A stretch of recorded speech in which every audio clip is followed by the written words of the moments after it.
ஆண்டவர் இந்த மாதத்தின் வாக்குத்தத்த வசனமாய் நம்மோடு சுதந்தரிக்கிற காரியங்களை குறித்து நம்மோடு பேசிக்கொண்டே இருந்தார். சுதந்தரிக்கிற ஒரு மாதம், ஆண்டவர் சுதந்தரிக்கிற ஒரு மனுஷனை, காலேபை குறித்து நாம் தியானித்து கொண்டு வந்தோம். காலேப் சுதந்தரிக்கிற 2 பேரில் ஒருவர். 2 பேர் தான் சுதந்தரித்தார்கள், யோசுவாவும் காலேபும். எப்புன்னேயின் குமாரனாய் யோசுவா இந்த சூழ்நிலையில் அவர்களோடு கூட ஒத்துழைத்து நின்ற காலேப். 2 பேர் தான் சுதந்தரிக்கிறவர்களாய் வேதத்தில் காணப்பட்டார். காலேபை குறித்து வேதம் சொல்லுகிறது. காலேப் ஏன் சுதந்தரித்தார் என்றால் அவர் வேறே ஆவியை உடையவர் என்று உங்களோடு நான் பகிர்ந்து கொண்டேன். ஒரு வாரம் அதை குறித்து உங்களோட தெளிவாக பேசினேன். அவர் வேறே ஆவியை உடையவர், எல்லார போல உள்ளவர் அல்ல, வித்தியாசமான ஒரு ஆவியை உடையவர். தேவனை எல்லாரை போல சேவித்தவர் அல்ல, வித்தியாசமாய் ஆண்டவரை சேவித்தவர். ஆகவே காலேப் சுதந்தரிக்கிறவராக மாறினார். 2வது, அவர் கர்த்தர் தன்னோடு இருக்கிறதை நம்பினார், விசுவாசித்தார். அவருக்கு ஒரு பலன் இருந்தது. அந்த பலன் 40 வயதில் இருந்த அந்த பலன் 85 வயதிலும் எனக்குள் இருக்கிறதுன்னு சொல்லுகிறார். அது என்னுடைய பலன் அல்ல, கர்த்தர் எங்களோடு இருக்கிற தேவ பலன். ஒரு ஆமென் சொல்லுங்க. ஹல்லேலூயா. ஆனா இந்த பலன்ல அவர் சொல்லுகிற ஒரு ரகசியத்தை நான் உங்களோடு இன்னைக்கு பகிர்ந்து கொள்ள விரும்புகிறேன். அந்த தேவ மனிதன் சொல்லும் போது சொல்லுகிறார், அந்த பலன் இப்பொழுதும் எனக்குள் இருக்கிறது. 40 வயதில் இருந்த அந்த பலன் எனக்குள் இப்போதும் இருக்கிறது. இன்றைக்கு ஆண்டவருடைய பிள்ளைகளே, நாம் ஆண்டவருடைய பலனை பெற்றுக்கொண்ட கர்த்தருடைய பிள்ளைகளாக இருக்கிறோம். அதில் எந்த மாற்று கருத்தும் இல்லை. ஆண்டவர் நம்மை ரட்சித்தார், அபிஷேகம் பண்ணினார், சபையில் கொண்டு வந்தார், பிசாசின் கட்டுக்கள் போராட்டங்களில் நம்மை ஆண்டவர் விடுவித்தார், நம்மை பலப்படுத்தி நிற்க வைத்திருக்கிறார். நாம் நிற்பது நம்முடைய பலத்தில் அல்ல, நம்மை பலப்படுத்துகிற கர்த்தராகிய இயேசு கிறிஸ்துவினுடைய பலத்திலே. ஹல்லேலூயா. இந்த பலம் நமக்குள் ஒரே விதமா இருக்கிறதா? இதுதான் இன்றைக்கு நான் கேட்கிற கேள்வி. தேவ பலன் உங்களுக்குள்ளே ஒரே விதமா இருக்கிறதா? குறைந்து குறைந்து போகிறதா? இல்லாவிட்டால் அதே விதமா இருக்கிறதா?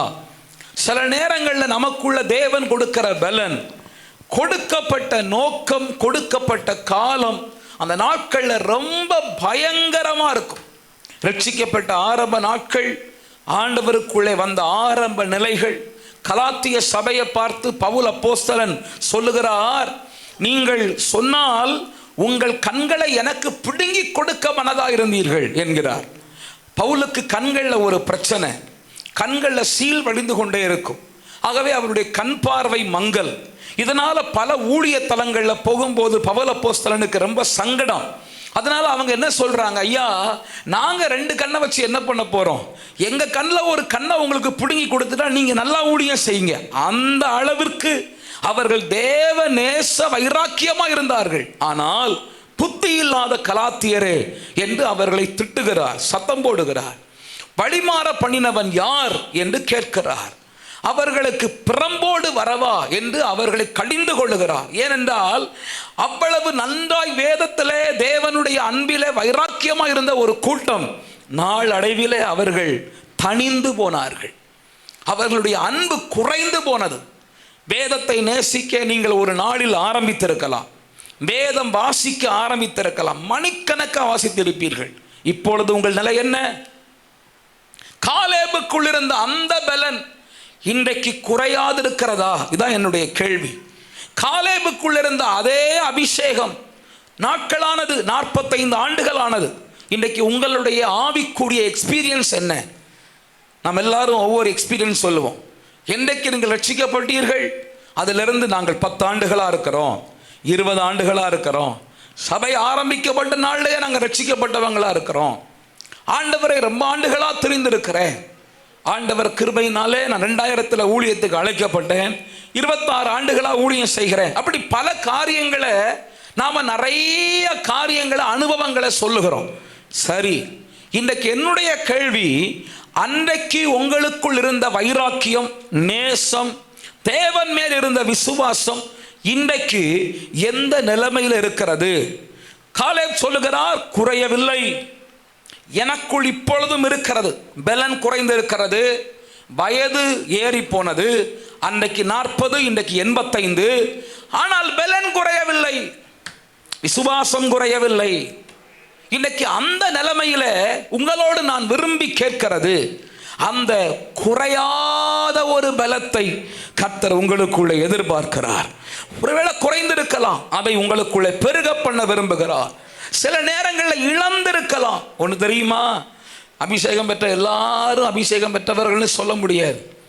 உங்களுக்கு எச்சரிப்பான ஒரு காரியத்தை சொல்லுகிறேன். ஃபேனை ஆஃப் பண்ணுறோம். நான் பல முறை இந்த உதாரணத்தை உங்களுக்கு சொல்லியிருக்கிறேன். ஃபேன் ஆஃப் பண்ணுறோம், ஆஃப் பண்ண உடனே ஃபேன் நிற்கிறது இல்லை, அது கொஞ்ச நேரம் ஓடுது, ஓடி தான் நிற்கிது. அதுபோல் இன்னைக்கு நிறைய பேர் பழக்க தோஷத்தில், ஓடின வழக்கத்தில், பேசிய பாஷைகளை பேசிக்கொண்டு அவங்க நினைக்கிறாங்க என்னோடு கர்த்தர் இருக்கிறார், நான் ஆண்டவருக்குள்ள தான் இருக்கிறேன். இல்லை இல்லை, சவுல் சிங்காசனத்தோடு தான் இருந்தான். சவுல் ராஜவஸ்திரம் தரித்திருந்தான். சவுலுக்கு அரண்மனை இருந்தது. ஆனால் கர்த்தருடைய உள்ளத்தில் 1 சாமுவேல் 16ஆம் அதிகாரத்தில் ஆண்டவர் சொல்லிட்டார், நான் புறக்கணித்து தள்ளின சவுலுக்காக. I rejected Saul. சவுலை ஆண்டவர் உள்ளத்திலேயே புறக்கணித்து விட்டார். எனக்கு அன்பான தேவ பிள்ளைகளே, still we are Christian name. நாம ஆண்டவருடைய பிள்ளைகள் என்கிற பெயரை ஏந்தி இருக்கலாம். சிலுவை அடையாளத்தை கழுத்தில் தொங்கிட்டு இருக்கலாம். அது ஆண்களா இருக்கலாம், பெண்களா இருக்கலாம். ஏன்னா பெண்களும் ஆண்களும் இப்போ சிலுவை எல்லாம் போட்டிருக்கிறத பார்க்குறேன். ஓகே ரைட், என்ன வேணா இருக்கலாம். புதுசா ஜபமாலை எல்லாம் போடுறீங்க, அப்படியெல்லாம் போடக்கூடாது. ஜபமாலை எல்லாம் கழுத்தில் போட்டிருக்கலாம். ஆமாம், காட்ட சொல்லலையா, ஒரு கதைக்கு சொல்றேன். அப்படியெல்லாம் நீங்க போட்டிருக்கலாம். அதனால நீங்க ஆண்டவருடைய பிள்ளை அல்ல. அதனால நீங்க ஆண்டவருடைய பிள்ளை அல்ல. நமக்கு கிறிஸ்தவ அடையாளங்கள் நிறைய இருக்கலாம், அதனால் நாம் ஆண்டவருடைய பிள்ளை அல்ல. ஆண்டவருடைய பார்வையில கர்த்தருடைய பிள்ளை என்கிற ஸ்தானத்தில் இருக்கிறோமா? தேவன் நம்மை பார்க்கும்போது ஆண்டவர் அவருடைய பிள்ளை என்று சொல்லக்கூடிய சூழ்நிலைகள் நமக்கு உண்டா என்பதை நாம் கவனித்து பார்க்க வேண்டும். கொஞ்சம் உங்களோடு நான் இன்றைக்கு கொஞ்சம் பேச போகிறேன். வெளிப்படுத்தின விசேஷம் 2ஆம் அதிகாரம் 2, 3, 4 வாசிக்க கேட்போமா? 2, 3, 4 வாசிக்க கேட்போம். நீ சகித்துக் கொண்டிருக்கிறதையும் 2ஆம் வசனம், உன் கிரியைகளையும் உன் பிரயாசத்தையும் உன் பொறுமையையும் நீ பொல்லாதவர்களை சகிக்க கூடாமல் இருக்கிறதையும் அப்போஸ்தலர் அல்லாதவர்கள். நல்ல கவனிங்க, ஒவ்வொரு சுபாவமும் நல்ல சுபாவம். எபேசு சபைக்கு இருக்கிற நல்ல சுபாவங்கள் உன் கிரியைகள். I know your activities. உன்னுடைய பிரயாசம், எவ்வளவு பிரயாசத்தோடு ஆண்டவரை தேடுகிறீர்கள். 3வது உன் பொறுமை உள்ள சபை. 4வது நீ பொல்லாதவர்களை சகிக்க கூடாமல் இருக்கிறது. பொல்லாதவர்களை பார்த்தா உனக்கு பிடிக்கிறதில்லை, தவறுகளை பார்த்தும் கண்டுகொள்ளாமல் நீ இருக்கிறதில்லை. அதன் குறித்த ஒரு வைராக்கியம், பரிசுத்த வைராக்கியம் உனக்குள்ளே வருகிறது. சந்தோஷம்.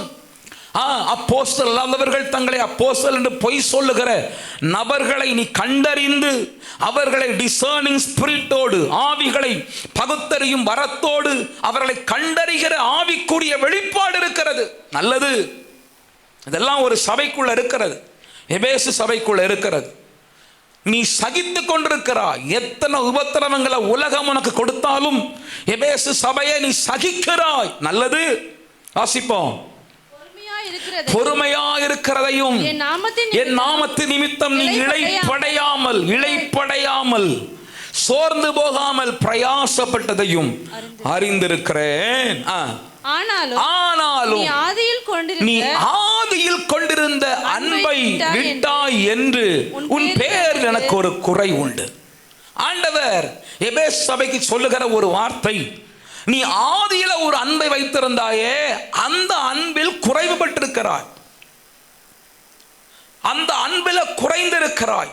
இயேசுவை ஏற்றுக்கொண்ட ஆரம்பம், தேவனை பிடித்து கொண்ட ஆரம்பம். சில நேரங்களில் இது இன்னொரு விதமா நான் சொல்வேன். ஆனால் ஃபர்ஸ்ட் ஜெனரேஷன் கிறிஸ்டியன் இருக்காங்கல்ல, முதல் தலைமுறை கிறிஸ்தவர்கள், அவங்க ஆண்டவருக்குள்ள வைத்திருக்கிற பிடிமானம் அடுத்தடுத்த தலைமுறைக்குள்ள வருகிறதில்ல. ஏன்னா அவங்க ரட்சிக்கப்பட்டது வித்தியாசம், அவங்க ஆண்டவரை கண்டது வித்தியாசம், தேவனை பிடித்து கொண்டது வித்தியாசம். இன்றைக்கு நாம் ஒரு பரிசோதனை பண்ணணும். எனக்குள்ளே அந்த பலன் இருக்கிறதா, அந்த பலன் குறைந்திருக்கிறதா, இல்லாவிட்டால் அதே பலனா இருக்கிறதா? ஒன்று தெரியுமா, இந்த பலனுக்கு ஒரு விசேஷம் உண்டு. இது மகிமையின் மேல் மகிமை அடைகிற ஒரு பலன், பலத்தின் மேல் பலன் அடைகிற ஒரு மகிமை. இது குறையாது, கூடிக்கொண்டே இருக்கும். இது மங்காது, பிரகாசித்துக் கொண்டே இருக்கும். உண்மையில் தேவ பலன் ஒரு தேவ பிள்ளைக்குள்ள இருக்குமானால் நடுப்பகல் வரைக்கும் பிரகாசிக்கிற சூரிய பிரகாசம் போல அது கூடிக்கொண்டே இருக்கும், குறையாது. இன்றைக்கு நாம் ஒரு பரிசோதனை பண்ணி அந்த பலன் நமக்குள்ளே இருக்கிறதா, இல்லாவிட்டால் எங்கே இழந்தோம் என்பதை கொஞ்சம் கண்டுபிடிக்க நான் உங்களுக்கு ஆசைப்படுகிறேன், உங்களுக்கு வழி காண்பிக்கிறேன். சில வார்த்தைகளை மாத்திரம் வேகமாக நான் சொல்லி உங்களுக்கு ஜெபிக்க கொஞ்ச நேரம் ஜெபிக்கணும்னு ஆசைப்படுகிறேன். 3 நபர்களை குறித்து வேதத்தில் தேவன் கொடுத்த மகாபரிய பலத்தை இழந்த 3 நபர்களை நான் உங்களுக்கு சுட்டிக்காட்ட ஆசைப்படுகிறேன். கர்த்தருடைய பிள்ளைகளே, ஆண்டவர் கொடுத்த நல்ல பலனை இழந்த 3 நபர்களை நான் உங்களுக்கு காண்பிக்க விரும்புகிறேன். சில நேரங்களில் ஆண்டவருக்கு நமக்கு நல்ல பலனை கொடுக்கிறார், நல்ல சூழ்நிலைகளை கொடுக்கிறார்.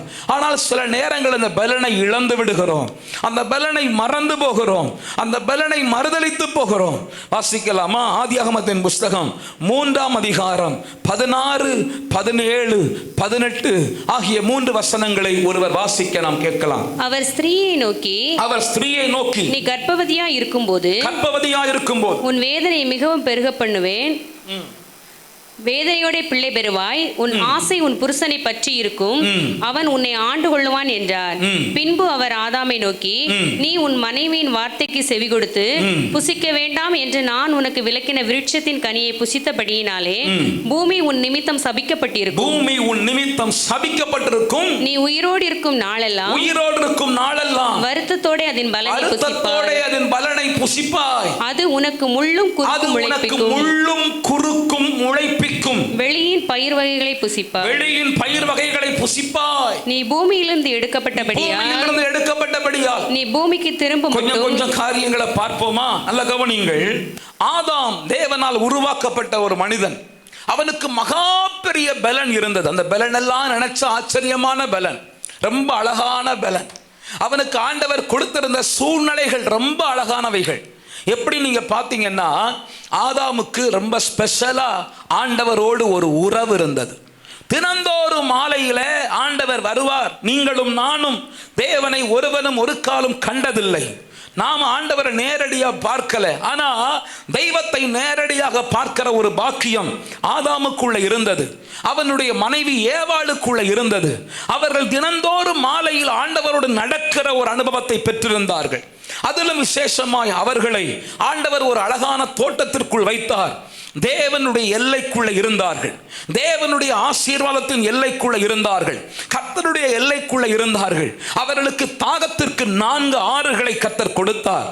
இதற்கே லைப்ராத்து என்று ஆவிலா தேசம் சுற்றி ஓடுகிற நல்ல நதிகள், வற்றாத 4 நதிகளை ஆண்டவர் அவர்களுக்கு கொடுத்தார். அந்த 4 நதிகள் மூலமாய் அந்த தோட்டம் ஆசீர்வாதமானதாக இருந்தது. அங்கே அநேக விருட்சங்கள் இருந்தது, அங்கே விதவிதமான பல விருட்சங்கள் இருந்தது. அந்த விருட்சங்களில் விசேஷமான விருட்சம் ஜீவ விருட்சமும் இருந்தது. ஆனா இவ்வளவு காரியம் இருக்கும்போது பொதுவா எப்பவுமே ஒரு மனுஷனுக்கு ஒரு பெரிய போராட்டம், எதை செய்யக்கூடாதுங்கிறோமோ அதைத்தான் செய்வோம். சினிமா பார்க்காதனா பார்ப்போம், அதை ஸ்டேட்டஸில் வைப்போம். அல்லேலூயா. சீரியலை பார்க்காதனா பார்த்து சீரழிஞ்சே போவோம். யோசித்து பாருங்க, அந்த தோட்டத்தில் ரொம்ப அழகான ஒரு விருட்சம் இருக்கு. என்ன விருட்சம்? ஜீவ விருட்சம். அதை சாப்பிடக்கூடாதுன்னு ஆண்டவர் சொன்னாரா? அதை சாப்பிடக்கூடாதுன்னு சொன்னாரா ஆண்டவர்? சாப்பிடக்கூடாதுன்னு சொன்ன ஒரே விருட்சம் என்ன விருட்சம்? நன்மை தீமை அறியத்தக்க விருட்சம். அந்த ஒரு மரம் தான் தொடக்கூடாதுன்னார். ஜீவ விருட்சத்தை சாப்பிடக்கூடாதுன்னு ஆண்டவர் சொல்லல. இந்த புண்ணியவாளன் போய் சாப்பிட்டான், அதையாவது சாப்பிட்டு இருக்கக்கூடாதா? அதை சாப்பிடலப்ப நாம இன்றைக்கு வரைக்கும் சாகாம இருந்திருக்கலாம், ஆதாமையும் பார்த்திருக்கலாம். இந்த புண்ணியவாள அதை சாப்பிடல, எதை சாப்பிடணுமோ அதை சாப்பிடல, போய் எதை சாப்பிடக்கூடாதோ அதை சாப்பிட்டான். அதனால தேவனுடைய உறவு, ஏதேன் தோட்டம், அன்றைக்கு இருந்த சாபங்கள் எல்லாம் பாருங்க. இந்த சாபங்களை நீங்க அப்படியே பாசிட்டிவா மாத்தி பார்த்தீங்கன்னா ஆதாமுக்கு எவ்வளவு பலன் இருந்துச்சுன்னு தெரியும். முதல் ஸ்திரீ ஆண்டவர் சபிக்கிறார், சர்ப்பத்தை சபித்த பிறகு ஸ்திரீயை சபிக்கிறார். ஸ்திரீயை சபிக்கும் போது என்ன சொல்றாரு? 16ஆம் வசனம் வாசிங்க. ஸ்திரீயை சபிக்கும் போது அவர் ஸ்திரீயை நோக்கி நீ கர்ப்பவதியா இருக்கும்போது உன் வேதனை மிகவும் பெரிய வேதனையே பிரசவ வேதனை தான். அப்போ சகோதரிமாருக்கு என்ன வேதனை இல்லை? கற்பனை பண்ணி பாருங்க, என்ன வேதனை இல்லை? பிரசவ வேதனை கிடையாது. எவ்வளவு மகிமையா இருக்கும். என்ன பிள்ளை பெறும்போது வேதனை கிடையாது. இந்த உலகத்தில் உள்ள உச்சக்கட்ட வேதனை பிரசவ வேதனைங்கிறாங்க. நம்ம ஊரில் என்ன பண்ணுறாங்க? பிரசவம் நடக்கும்போது லேபர் வார்டில் சகோதரிமாரை கொண்டு போயிட்டு ஆண்கள் வெளியே என்னமோ பெரிய துக்கத்தில் இருக்கிற மாதிரி தாடியை வளர்த்துக்கிட்டு சுற்றுறான். இந்த லேபர் வார்டுக்கு வெளியே பாருங்கள், எல்லாம் தாடியும் ஒரு சைஸாக அலையும். எல்லாம் போன உடனே நீ போய் சேவ் பண்ணுற முடிஞ்சு போச்சு. அது உள்ளே கிடந்து பாடா துடிக்குது. அதனால வெளிநாட்டில் என்ன பண்ணுறாங்க? லேபர் வார்டுக்குள்ள புருஷனை அனுப்பிடுறாங்க. போ ஓ மனைவி என்ன பாடுபடுறான்னு பாரு. வெளிநாட்டில் பிரசவம் பார்க்கும்போது பக்கத்தில் புருஷன் நிற்கணும், கையை பிடிச்சிக்கிட்டு. அது ஐயோ அம்மானு துடிக்கிறத பார்த்து என்ன செய்யணும்? அது பிரசவ வேதனை. என் மனைவி காலையில் 8 மணிக்கு ஹாஸ்பிட்டல் போனாங்க பிரசவத்துக்கா, பிரேசனுடைய பிரசவத்துக்கா. உள்ளே போனால் நாகர்கோயிலில் CSI மிஷன் ஹாஸ்பிட்டலில் ராத்திரி 8 மணி வரைக்கும் வலி, துடிக்கிறான். பிறகு 8 மணிக்கு அவங்க அப்பா, நான் வெளியே நிற்கிறேன், அவங்க அப்பா நிற்கிறார். இல்லை இதுக்கு மேலே தாங்க வேண்டாம், ஆப்ரேட் பண்ணிடுங்க அப்படின்ட்டோம். இதுக்கு மேலே நார்மலுக்கு ட்ரை பண்ண வேண்டாம். அங்கே டாக்டர் லீதியால்னு ஒரு doctor, senior doctor, lady doctor, அந்த அம்மா ரொம்ப எங்களுக்கு சப்போர்ட்டிவாக இருந்தான். அந்த அம்மா சொல்கிறாங்க, இல்லை பாஸ்டர் வேண்டாம், இதுக்கு மேலே தாங்க மாட்டாங்க, அவனுக்கு தலை பெருசாக இருக்குன்னா. சைஸும் ஒரு பெரிய சைஸ், 3,200. என்ன சைஸு பார்த்தீங்களா? 3,200 3,400 தெரில. அதனால் உடனே ஆப்ரேட் பண்ணிடுவோம். ஆப்ரேட் பண்ணிட்டான். பிரசவ வேதனை 12 மணி நேரம். ஐயோ அம்மா 3 ரூம் தாண்டி சத்தம் கேட்குது. இந்த பிரசவ வேதனை உங்களுக்கு இல்லை, அது எவ்வளவு பெரிய ஜெயம், எவ்வளவு பெரிய பலன். ரெண்டாவது, உன் ஆசை உன் புருஷனை டிபெண்டன்ட் லைஃப். என்ன இருந்தாலும் நம்மளால தனியா பூமியில வாழ முடியல, ஒரு ஆண் துணைய சார்ந்து இருக்கிற மாதிரி இருக்குல்ல. ஏம்மா அந்த பழத்தை சாப்பிட போனீங்க, அதனால வந்த வேதனை. இந்த பழத்தை சாப்பிடாம இருந்திருந்தா நல்லா நின்று இருக்கலாம், கோல்ல நின்று இருக்கலாம். அப்ப இது ஒரு வேதனை. அடுத்த வேதனை, அவன் உன்னை ஆண்டு கொள்ளுவான். இந்த உலகத்தில் பொதுவாகவே ஆணாதிக்கம்னு ஒன்று இருக்குல்ல. இந்த ஆணாதிக்கத்தின் காரணம் அன்னைக்கு பாவம் செஞ்சதுனால. அப்போ நீங்கள் பலனா சுதந்திரமா இருக்கக்கூடிய ஒரு பலனை ஆண்டவர் கொடுத்திருப்பார். இது பாவத்தினுடைய விளைவு. ஆண்களை பார்த்தா ரொம்ப பரிதாபம். அடுத்த வசனம் வாசிங்க. பின்பு அவர் ஆதாமை நோக்கி, நீ உன் மனைவியின் வார்த்தைக்கு செவி கொடுத்து புசிக்க வேண்டாம் என்று நான் விலக்கின கனியை புசித்தபடியினாலே பூமி உன் நிமித்தம் சபிக்கப்பட்டிருக்கும். நீ உயிரோடு இருக்கும் நாளெல்லாம் வருத்தத்தோட அதன் பலனை எதை செய்தாலும் நிம்மதியா செய்ய மாட்டா, சங்கடப்பட்டு தான் செய்வா. இது சாபம். அடுத்த வசனம், அது உனக்கு முள்ளும் குறுக்கும் முளைப்பிக்கும். வெளியின் பயிர் வகைகளை புசிப்பாய். நீ பூமியிலிருந்து எடுக்கப்பட்டபடியால். முன்னாடி ஏதேன் தோட்டத்துக்குள்ள ஒரு பயிர் வகை இருந்திருக்கு, ஆசீர்வாதமான பயிர் வகை. இப்ப வெளியே உள்ளதெல்லாம் புசி, எல்லா கிழங்கு மொத்தத்தையும் புசி. நீ பூமியிலிருந்து எடுக்கப்பட்டபடியால் நீ பூமிக்கு திரும்ப மட்டும் உன் முகத்தின் வேர்வையால் ஆகாரம் புசிப்பாய். அப்போ நான் யோசித்து பார்க்கிறேன், வேர்வை வராம எப்படி ஆகாரம் புசித்திருப்பார்? இந்த பழம் சாப்பிட்றதுக்கு முன்னாடி வாழ்க்கை இப்படி நடக்கும்னு ஆண்டவர் சொல்றதுக்கு முன்னாடி வேர்வை வராம ஆகாரம் புசித்திருக்கார். எப்படி? நான் கற்பனை பண்ணி பார்க்கிறேன். ஒரு தென்னை மரத்துக்கு கீழே போய் நின்று, ஆதாமுக்கு தேங்காய் வேணும், என் கூட ஒரு கற்பனைக்கு வரீங்களா? ஆதாமுக்கு என்ன வேணும்? தேங்காய் வேணும். மரத்து கீழே போய் நின்றுப்பார். மரம் யார் இருப்பாரா? மரம் யாருன்னா என்ன வரும்? கரெக்ட், நீங்க சரியா கேட்ச் பண்ணிட்டீங்க. மரம் ஏறுனா வேற வரும். அப்ப கீழே நின்று தேங்காவே வா அப்படின்னு இருப்பார். உடனே என்ன வந்திருக்கும்? தேங்காய் வந்திருக்கும். 4 நாள் தாண்டி ஆதாமுக்கு ஒரு ஆசை, இளநீ வேணும்னு. அப்போ தென்னமரத்துக்கு கீழே போய் நின்று இளநியே வா, அது அழகா வரும். எப்படி வந்துச்சுலாம் தெரில, அது வந்திருக்கு. ஆதாமுக்கு வேற வரல, கைக்கு பொருள் வந்துருச்சு. சூப்பர்ல, மரம் ஏறாண்டா. அவ்வளவு ஒரு மகிமையான அனுபவத்திற்குள்ளே கர்த்தர் அவனை வைத்திருந்தார். ஆனா அவன் எல்லாவற்றையும் இழந்தான். காரணம், தேவ பலனை ஒரு மரத்திலே இழந்தான்.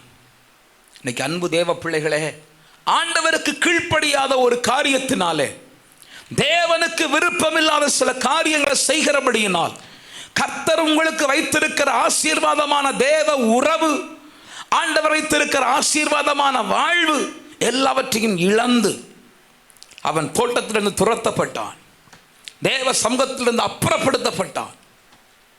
நான் உங்களுக்கு அன்பா சொல்றேன், ஆண்டவரோடு உள்ள உறவை ரொம்ப நாள் அனுபவிக்க முடியலையா? ஜெபித்தா பதில் கிடைக்கலையா? ஜெபத்திற்கு பதில் இல்லாத மாதிரி இருக்கா? கண்ணை கட்டி காட்டில் விட்ட மாதிரி ஒரு தனிமை உணர்வு உங்களை வாட்டுகிறதா? நீங்க உங்க பலத்தை எங்க தொலைச்சிங்க? ஆதாம் ஏவாள் தங்களுடைய பலத்தை, தங்களுக்கு ஆண்டவர் கொடுத்திருந்த பிளஸ் பாயிண்டை எல்லாம் ஒரு மரத்தின் கனியிலே தொலைத்து போட்டார்கள். நீங்கள் ஆண்டவர் உங்களுக்கு வேண்டாம் என்று சொன்ன எதையாவது செய்து தேவன் உங்களுக்கு வைத்திருக்கிற மகிமையான ஆசீர்வாதங்களை எங்கேயாவது தொலைத்து போட்டீர்களா என்பதை பரிசோதனை பண்ணிப்பார். பரிசோதனை பண்ணிப்பார். ஆண்டவர் விரும்பாத காரியங்கள் நம்மிடத்தில் உண்டா? வேதனை உண்டாக்குகிற வழிகள் இடத்துல உண்டோ என்று பரிசோதனை பண்ணிப்பார். ஆதாம் தன்னுடைய அருமையான பொசிஷனை இழந்தான். மரணம் வந்தது. அதுக்கு முன்னாடி மரணம் கிடையாது. ஆதாமை படைக்கும் போது உன்னுடைய நாளெல்லாம் 962 வருஷம் ஆண்டவர் குறிக்கவே இல்லை. ஆண்டவர் அவனை நீண்ட ஆயுளோடு தான் அவனை படைத்தார். நிர்வாணம் அவனுக்கு இல்லை. காரணம், மகிமையின் சரீரம். நம்ம எல்லாம் தேவராஜ்யம் போவோம், ஆராதனையில் சொன்னனே, போகும்போது என்ன துணியை போட்டுட்டு போவோம்? என்ன ட்ரெஸ் போட்டு போவோம்? சொல்லுங்க, என்ன ட்ரெஸ் போட்டு போவோம்? என்ன ட்ரெஸ்ஸையா போட்டு போவோம்? சாமு, ஒயிட் ட்ரெஸ்ஸும் வராது, வார்ம் ட்ரெஸ்ஸும் வராது, ப்ளூ கலரும் வராது. அல்லேலூயா. ஆண்டவர் ஆதாமை நிர்வாணி என்று காணாமல் மகிமையினால் அவனை மூடியிருந்தார். அது போன்ற ஒரு மகிமை இந்த உலக வஸ்திரங்கள் நம்மோடு கூட தேவராஜ்யம் வராது. 100 வயசு கிழவனும் வாலிபன் என்னப்படுகிற அளவிற்கு ஒரு மகிமையின் சரீரம் அவனுக்கு கொடுக்கப்படும். வயது வித்தியாசம் தெரியாது, முதிர்வு தெரியாது, வித்தியாசமா இருக்கும். அப்படிப்பட்ட ஒரு மகிமையை தான் ஆண்டவர் ஆதாமுக்கு கொடுத்திருந்தார். எப்பொழுது பழத்தை சாப்பிட்டு பாவத்திற்குள்ளானானோ அப்பொழுதே அவனுக்குள் இருந்த மகிமை போனது. அவன் நிர்வாணி என்று கண்டான். மகிமை போனா நிர்வாணி. தேவ பிள்ளைகளை, உங்க குடும்பத்துக்குன்னு ஒரு மகிமை இருக்கு. குடும்பத்துக்குன்னு கர்த்தர் சில ஆசீர்வாதமான பலனை வைத்திருக்கிறார். நீங்கள் பாவங்களுக்கு அடிமையாகும் போது உங்க வாழ்க்கையின் மகிமை இழந்து போகிறது. நீங்கள் நிர்வாணிகளாக்கப்படுகிறீர்கள், பரிதவிக்கப்பட்டவர்களாய் மாறுகிறீர்கள், ஆவிக்குரிய தொடர்பில்லாதவர்களாய் மாறுகிறீர்கள். ஆண்டவரோடு ஜெபிக்கும் போது பதில் கிடைக்காதவர்களாய் மாறுகிறீர்கள். ஜெபத்திற்கு தேவ பிரசன்னம் உணர முடியாத பரிதாபத்திற்குரியவர்களாய் மாறுகிறீர்கள். எப்போ தெரியுமா? நம்முடைய பலன் இழந்தா. அவனுக்கு இருந்த எல்லா பலனையும் மரத்தின் அடியிலே அவன் இழந்து போனான். இன்னைக்கு தேடி கண்டுபிடிங்க. ஆதாமே, நீ எங்க இருக்கிறாய்? மரத்து கீழே இருக்கிறேன். ஏன்பா? மரத்து கீழே இழந்துட்டையா? ஒவ்வொரு நாளும் ஓடி வருவான், இயேசுவின் தேவனுடைய கையை பிடிப்பான். ஆண்டவரோடு நடக்கிற மகிமையின் அனுபவம் உண்டு. இன்னைக்கு அந்த பாக்கியத்தை எல்லாம் இழந்து, தேவ பிள்ளைகளே, ஒரு நாள் பாடுனா இந்த பாடல் உங்களுக்குள்ள எவ்வளவு தொடும். ஒரு நாள் வேதம் வாசித்தா எவ்வளவு சொட்டு கண்ணீர் வரும். ஒரு நாள் ஆண்டவரோடு உள்ள அனுபவத்தில் இணை பிரியாமல் மணிக்கணக்கால் ஜெபிக்கிற ஜெப நேரங்கள் எவ்வளவு உண்டு. இன்றைக்கு உங்கள் ஆவிக்குரிய உறவு எப்படி இருக்கிறது? ஆண்டவரோட உள்ள ஐக்கியம் எப்படி இருக்கிறது? 4 பாட்டு பாடுனா 2 வார்த்தை வாசித்தா அப்படியே புல்லரிக்குமே, தேவ பிரசன்னத்துக்குள்ள போய் விடுவோமே. இன்னைக்கு எப்படி ஜெபம் பண்ணா தூக்கம் வருது இல்ல, ஜபித்தா கொட்டாவி வருது இல்ல, உள்ள இருந்து அப்படி ஜெபம் பண்ணா போர் அடிக்குது இல்ல. இதெல்லாம் பலன் இழந்தவர்களுடைய அனுபவம். இது தேவனுடைய உறவை இழந்தவர்களுடைய அனுபவம். அல்லேலூயா. பிரசங்கம் கேட்க கேட்க போர் அடிக்குது இல்ல, என்ன பேசுறாங்க, போர் அடிக்குது. ஆமா தம்பி, ஆமா தங்கச்சி, சிலுவை பற்றிய உபதேசம் கெட்டு போகிறவர்களுக்கு புரியும்படியா சொல்லட்டா, நாசமா போறவனுக்கு பைத்தியமா இருக்கும். உனக்கு பிரசங்கம் பைத்தியமா இருக்குன்னா நீ அழிஞ்சி போறன்னு அர்த்தம். ஆனா ரட்சிக்கப்படுகிறவன் இருக்கிறானே, ஆண்டவரை அறிய விரும்புகிறவன் இருக்கிறானே, அவனுக்கோ செய்யப்படுகிற வசன பிரசங்கம் தேவ பலனா இருக்கும். பிரசங்கம் ஒரு மனுஷனுக்கு பிடிக்கல, பிரசங்கத்துக்கு அவாய்ட் பண்றான்னா உனக்கு கெடுதல் ஆரம்பிச்சிருச்சுன்னு அர்த்தம்.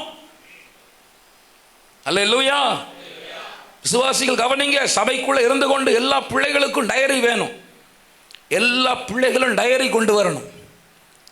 இது கடைசி வார்னிங்கா சொல்றேன். எல்லா பிள்ளைகளும் கையில பேப்பர்லாம் கொண்டு வரக்கூடாது, டயரி கொண்டு வரணும். பெற்றோர் இன்னைக்கு ஆபீஸில் போய் எல்லா பிள்ளைகளுக்கும் டயரி வாங்கி கொடுக்கணும்.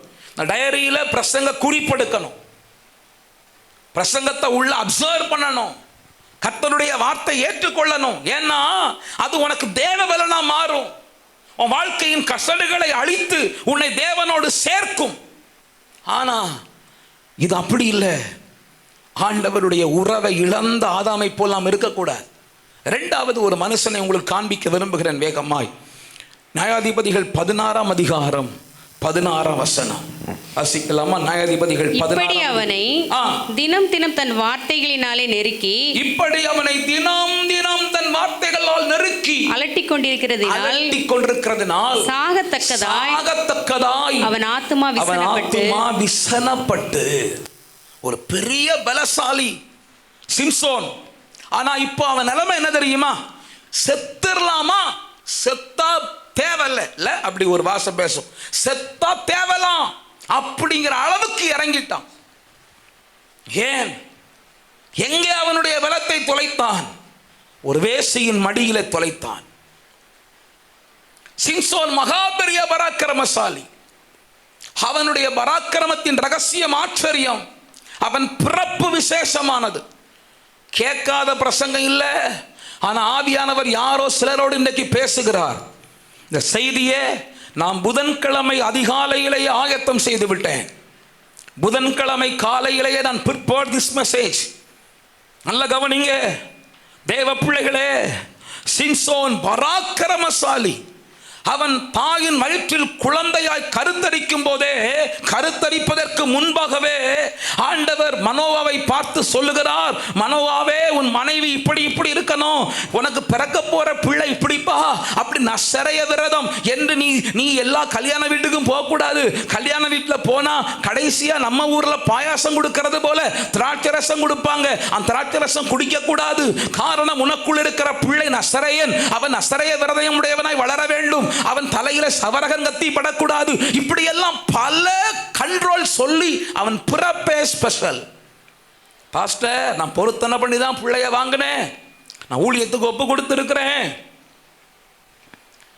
மரண தருவாயில கர்த்தர் என் பிள்ளைய ரட்சித்தார், என் பிள்ளைக்கு உயிரை கொடுத்தார். இன்னைக்கு என் பொம்பளை பிள்ளையோ பையனோ உயிரோடு இருக்கிறது ஆண்டவருடைய கிருபை.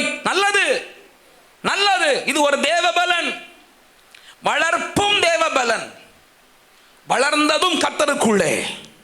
ஒரு நாள் வந்தது, அவன் பராக்கிரமசாலியாய் மாறினான். எந்த அளவுக்கு பராக்கிரமசாலி தெரியுமா? பட்டணத்து வாசலை நிலைக்காலோடு பிடுங்கி தோளில் வைத்துக் கொண்டு மலையில் நடந்தான். அவ்வளவு பராக்கிரமசாலி. சிம்சோன் வருகிறான்னா எதிரேல் ஒருவனும் நிற்பதில்லை, எல்லாம் பயந்து ஓடிடுவாங்க. அவ்வளவு பராக்கிரமசாலி. 300 நரிகளை ஒருவன் பிடித்தான். நரியோ தந்திரம் உள்ளது. தந்திரம் உள்ள நரியை ஒரு தந்திரவாதி 300 நரியை பிடிக்கிறோம். அவன் எவ்வளவு தந்திரவாதியா இருந்திருப்பான். பராக்கிரமசாலி. எத்தனை நரியை பிடிச்சா? நம்ம ஒரு எலியை பிடிக்க முடியாது, அவன் 300 நரியை பிடிச்சான். அல்லேலூயா, ஆமென். எவ்வளவு பராக்கிரமசாலி, எவ்வளவு பராக்கிரமசாலி. அவன் பெலிஸ்தியருக்கு சிம்ம சொப்பனமா இருந்தான். இவன் செத்தா நல்லா இருக்கும்பா. பிசாசுக்கு உன் பலன் ஒரு சிம்ம சொப்பனம். நீங்க நல்ல கர்த்தருக்குள் இருந்தீங்கன்னா தேவ பிள்ளையே, உன் குடும்ப சத்துருவுக்கு ஒரு சவால். அப்படி ஒரு பலத்தை கர்த்தர் உனக்குள்ள வைத்திருக்கிறார். நீ இருக்க வேண்டிய முறையில இருந்தா, ஜெபிக்க வேண்டிய முறையில ஜெபித்தா உன்னை கொண்டு சத்துரு நடுங்குவான். அந்த அளவிற்கு ஒரு வல்லமை உனக்குள்ள இருக்கிறது. ஆனா இவ்வளவு பெரிய வல்லமை உள்ள அந்த சிம்சோனை பிசாசு ஒரு இடத்துல வீக் பண்ணியிருந்தான். அது என்ன பலவீனம்? முதல்ல அவன் விதமான நடக்கை. அவன் எங்க போனா, பெலிஸ்திய குமாரத்திகளில் ஒருவரை பார்த்து திம்னாத்தில் எனக்கு அவளை கொள்ள வேண்டும் என்றான். கல்யாணம் பண்ணணும். எங்க போய் கல்யாணம் பண்ணணும்? நீ ஆவிக்குரிய மகன் அல்லவா, நீ கர்த்தருடைய பிள்ளை அல்லவா, நீ கர்த்தருடைய பிள்ளையோடு அல்லவா இணைக்கப்பட வேண்டும். நீ போய் திம்னாத்திலே போய் ஒரு பெலிஸ்திய பெண்ணோடு இணைக்கப்படலாமா? ஆனா அவனுக்கு ஒரு ஆசை, எனக்கு அவ தான் வேணும். ஏன்பா இஸ்ரவேல்ல உனக்கு நல்ல பிள்ளைகள் கிடைக்கலையா, அழகுள்ள பிள்ளைகள் கிடைக்கலையா? இல்ல, அதெல்லாம் எனக்கு தெரியாது. எனக்கு அவளை கொள்ள வேண்டும்னா, எனக்கு அவளை தான் வேணும், அவ தான் எனக்கு வேணும். நம்ம ஊர் பாஷையில சொன்னா ஒத்த காலில் நின்னான். ஒத்த காலன்னா எனக்கு அவ தான் வேணும், அவ தான் வேணும். கொஞ்ச நாள்ல மனமுறிவு பத்திரம் எழுதி கொடுத்து போயிட்டான். உன் கூட வாழ முடியாது, மனமுறிவு பத்திரம் எழுதி கொடுத்து போயிட்டான். பிறகு அவ அப்பா தான் உன் கூட வாழ முடியாம என் பிள்ளைங்க தனியா இருக்கணும்னு அவர் என்ன பண்ணார்னா இன்னொருத்தனுக்கு கல்யாணம் பண்ணி கொடுத்துட்டார். கொஞ்ச நாள் தாண்டி சிம்சோனுக்கு மறுபடியும் ஒரு உணர்வு, என் மனைவியோட போய் வாழணும்னு வந்து என் மனைவி எங்கன்னு கேட்டான். அவங்க அப்பா சொன்னார், அவள் நான் இன்னொருத்தனுக்கு கல்யாணம் பண்ணி கொடுத்துட்டேன். உடனே அவர் சொன்னார், அப்படியா பண்ணேன்னு சொல்லி இவருக்கு கோபத்தில் அவர் அப்பந்தான் 300 நிறைய பிடிச்சி எடுத்து எல்லா வெள்ளாண்மை எரிச்சு கோபத்தில் அடுத்து அங்கே போய் காசாவுக்கு போனான். மனைவி போயிடுச்சு. உடனே அவங்க என்ன பண்ணாங்க, மனைவி அவன் தகப்பன் வீட்டாரெல்லாம் பிடிச்சி கொண்டு விட்டாங்க, சுட்டரிச்சிட்டாங்க. அவங்க கொன்ன பிறகு இவனுக்கு சரி, ஒரு மனைவி குடும்ப வாழ்க்கை தப்பான வழியில போயிட்டோம், இனியாவது திருந்துவோன்னு அவன் யோசிக்காம அவன் மறுபடியும் என்ன பண்றான், காசாவுக்கு போய் ஒரு வேசியை கண்டு அங்கே போனான். மறுபடியும் பலவீனம். பிசாசு சிலருக்கு ஒரு வீக்னஸ் வச்சிருப்பான், அங்கேயே உங்களை தொட்டுக்கிட்டே இருப்பான். மூணாவது, காசாவுக்கு போன வேசியின் இடத்துல போய் அங்க போய் விலகி போனான். பிறகு அவ தெளிலாளை கண்டான். தெளிலா அவனை விட்ட பாடல்ல, தெளிலால் மடியிலேயே அவனுடைய ஜீவன் போனது. அவ என்ன பண்ணா, கண்ணே மணியே அப்படின்னு மடியில போட்டுட்டா. மடியில போட்டு அவனை ஒரு வழி பண்ணி அங்கே அவனுடைய ஜீவன் செத்துடலாங்கிற அளவுக்கு ஆயிப்போச்சு. பலசாலி. அங்க கூட ஆண்டவர் அவனுக்கு உணர்வை கொடுத்தார். போ எழும்பு, போ எழும்பு, போ எழும்பு. 3 முறை உணர்வடையல. பெலிஸ்தியர் வந்து விட்டார்கள், உன்னை பிடிக்க போகிறார்கள். அவன் எழும்பி ஓடுறான். உனக்கு வருகிற ஆபத்து தெரியலையா? தேவன் உன்னை சில கண்ணிகளுக்கு தப்புவித்தாரே, உனக்கு அறிவில்லையா? இவ்வளவு தூரம் பிசாசு உன்னை ஒடுக்க நினைக்கிற நேரம் கர்த்தருடைய தப்புவித்தாரே, உனக்கு உணர்வில்லையா? அதெல்லாம் உணரல. தெளிலால் மடியில இருந்தே கட்டப்பட்டானே, அவன் பலனை ஒடுக்கும்படி பிசாஸ் திட்டம் வைத்தானே. அப்போ அவன் எழும்பினது போது அங்க ஓடின ஓட்டம் ஒரே ஓட்டமா ஓடி இருக்க வேண்டாமா? ஜீவன் தப்ப ஓடல. அங்கேயே வந்து அந்த பாவம் அவனை கொஞ்சம் கொஞ்சமா பலத்தை அழித்து போட்டது. கொஞ்ச நாள் தாண்டி அவன் 2 கண்களும் பிடுங்கப்பட்டு, கண்கள்னா என்ன? வெளிப்பாடு. கண்கள்னா என்ன? தரிசனம். ஏன் வாழ்ற? ஏதோ வாழ்றங்க. என்ன செய்ய போறீங்க? என்னமோ கையில் கிடைக்கிற செய்வோம். எல்லாம் அச்சீவ்மெண்ட் எல்லாம் ஒன்றும் கிடையாதுங்க. லைஃப்பில் ஒன்றும் டார்கெட் எல்லாம் கிடையாதுங்க. என்னங்க நடக்க போகுது? எல்லாம் தோற்று தான் போகுது. என்னமோ அப்படி பாட்டுக்கு ஆண்டவர் விட்ட வழியில வாழலாங்க. வெளிப்பாடு போய், தரிசனம் போய், 4 பேருக்கு முன்னாடி வேடிக்கை பொருளாய் மாறி போனான். உங்க குடும்பத்தை பார்த்து யாராவது வேடிக்கையா பார்க்கறாங்களா? பாட்டும் பழமொழியுமா நீங்க மாறுறீங்களா? வேடிக்கை பொருளா நீங்க மாற்றப்படுறீங்களா? வாலிபர்களுக்கு சொல்றேன், சகோதர சகோதரிகள், குடும்ப போராட்டங்கள்ல ஒருவருக்கு ஒரு சண்டை இடுகிறத 4 குடும்பங்கள் பார்த்து உங்க புருஷன் மனைவி சண்டையை வேடிக்கை பார்க்கறாங்களா? உங்க குடும்பத்துல குடியினாலே வருகிற போராட்டத்தை நீங்க மற்றவர்களுக்கு வேடிக்கை பொருளா மாறுறீங்களா? இது அல்ல உங்களுடைய நிலைமை.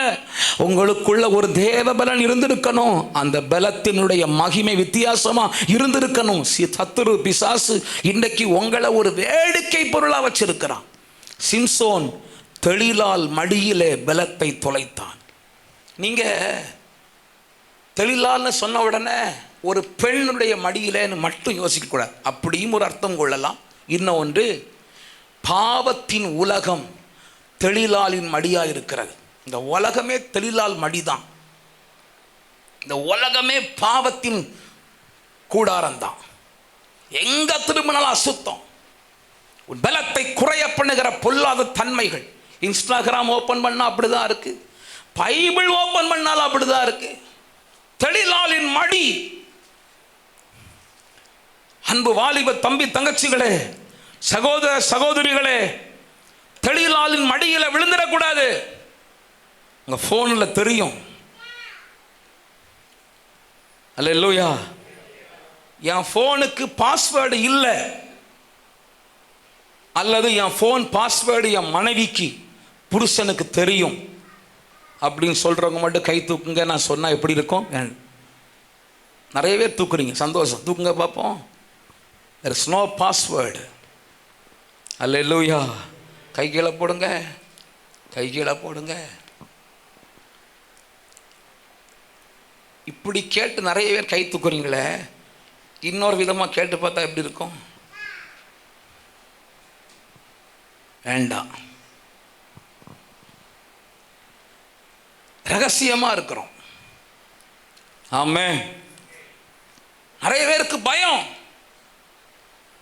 எந்த பாஸ்வேர்டும் இல்லாம உன் போனை கொஞ்ச நேரம் தாய் தகப்பன்ட்ட கொடுக்க முடியுமா? Without any password. எங்க இருக்கிறா? தெளிலால் மடியில் இருக்கிறியா? அது உன் பலத்தை அழித்து போடும். அது உன் பலத்தை அழிச்சு போடும்.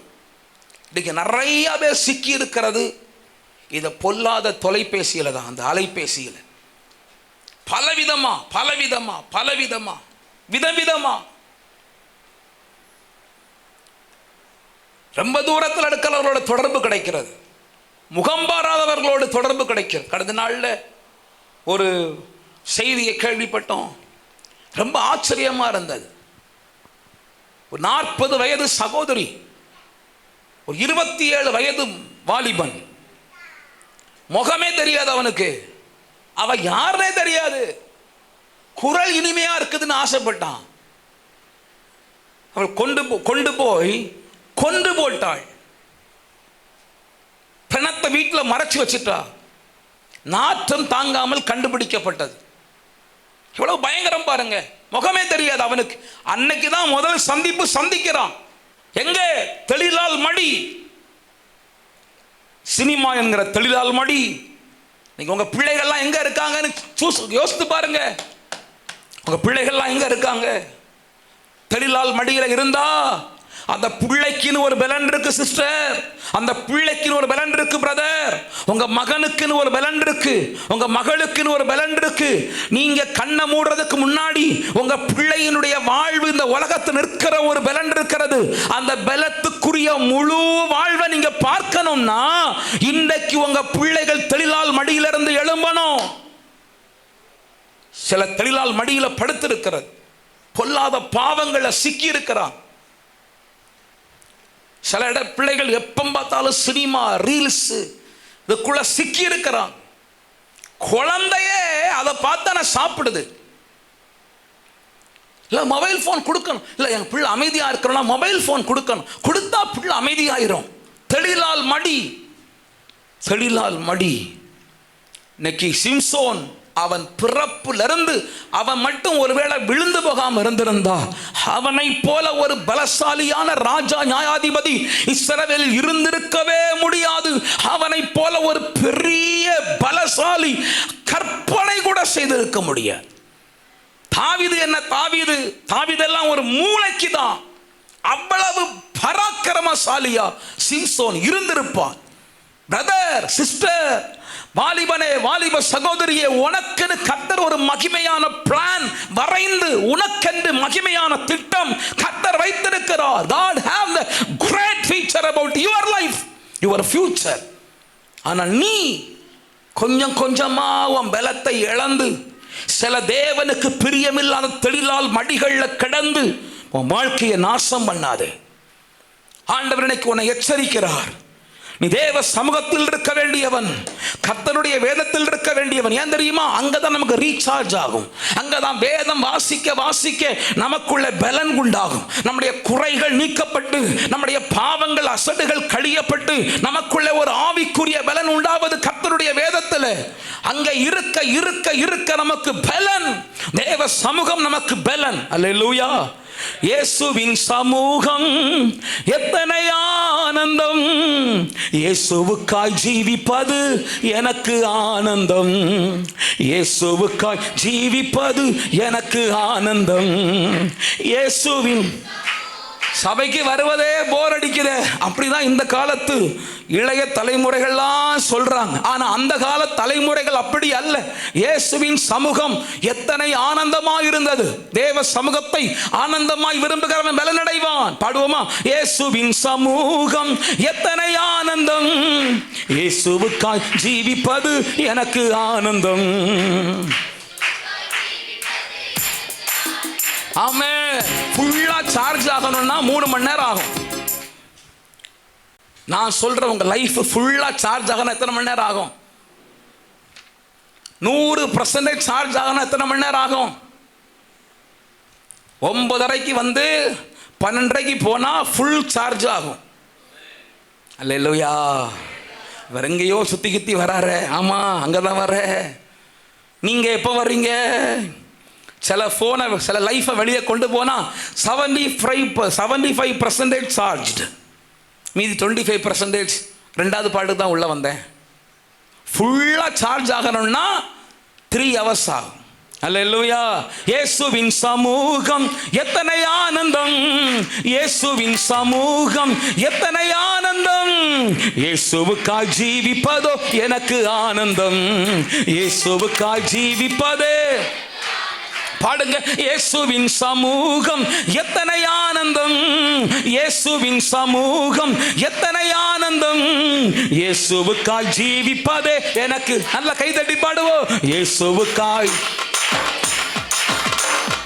இன்பம் இன்பம் உள்ளமெல்லாம் இன்பம் கொள்ளுதே, பொங்கி பொங்கி பாத்திரம் நிரம்பி வழியுதே. Yes Lord. பொங்கி பொங்கி பாத்திரம் நிரம்பி வழியுதே, புரண்டு புரண்டு சமாதானம் நதியாய் பாயுதே, உருண்டு உருண்டு பாவபாரம் ஓடி மறையுதே. இயேசுவின் சமூகம் எத்தனை ஆனந்தம், இயேசுவின் சமூகம். ஆமென். இயேசுவுக்காய் ஜீவிப்பதே எனக்கு ஆனந்தம், இயேசுவுக்காய். கேட்க கேட்க வேதம் விசுவாசம் பெருகுதே, நினைக்க நினைக்க கல்வாரியின் அன்பு பெருகுதே. உடபலதன வசியந்தா. பேச பேச அந்நிய பாஷை பக்தி பெருகுதே. உடவ கந்தர பலதி அந்தன. பாட பாட பரிசுத்தாவி நிறைவு பெருகுதே. உடல ஹதிஹந்த நகஸ்கப ஹந்தரா. இயேசுவின் சமூகம். Thank you Lord. எத்தனை ஆனந்தம், இயேசுவுக்காய் ஜீவிப்பதே. பாடுவோம் பாடுவோம். ஜெபிக்க ஜெபிக்க மலைகளும் அசைந்து போகுதே, துதிக்க துதிக்க எரிகோ கோட்டை. ஜெபிக்க ஜெபிக்க மலைகளும், துதிக்க துதிக்க சத்ரு கோட்டை. இயேசு இயேசு எந்தன் ரோகம் எல்லாம் தொலையுதே. இயேசு இயேசு ரத்தம் ரத்தம் சுத்தமாக்குதே. இயேசு இயேசு ரத்தம் ரத்தம். ஆமென். இயேசுவின் சமூகம்.